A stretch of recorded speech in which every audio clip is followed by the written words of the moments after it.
বাংলাদেশে আলু পেঁয়াজ রপ্তানি বন্ধ করে দিল ভারত সরকার।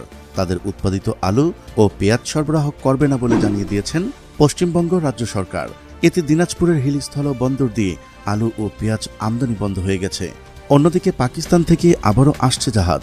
সেই জাহাজে নিয়ে আসবে খেজুর, চিনি ও পেঁয়াজ। তবে কি বাংলাদেশে পাকিস্তান হয়ে উঠছে ভারতের বিকল্প?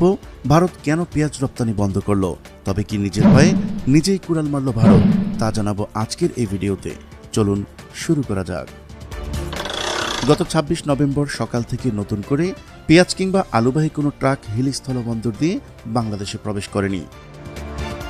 হিলি স্থলবন্দরের আমদানিকারক সংগঠনের সূত্র মতে পশ্চিমবঙ্গ সরকার বেআইনিভাবে অনলাইন স্লট বুকিং বন্ধ রেখেছে। ভারতীয় রপ্তানিকারক সংগঠনের রামকৃষ্ণ দাস জানান, তিনি আলু রপ্তানি করেন এবং রবিবার আলু রপ্তানিও করেছিল। তবে দুপুরে শুনতে পায় যে পশ্চিমবঙ্গ সরকার আলু ও পেঁয়াজের স্লট বুকিং বন্ধ করে দিয়েছে। এই কারণে তারা বিরাট সমস্যায় পড়ে যায়। বিশেষত উত্তরপ্রদেশ, পাঞ্জাব ও হরিয়ানার বিভিন্ন এলাকা থেকে আসা আলু বোঝাই ট্রাকগুলো এখন রাস্তায় রয়েছে। যদি সেগুলো আটকে যায় তাহলে আলু ও পেঁয়াজ পচে নষ্ট হয়ে যাবে এবং তাদের ব্যাপক ক্ষতির সম্মুখীন হতে হবে।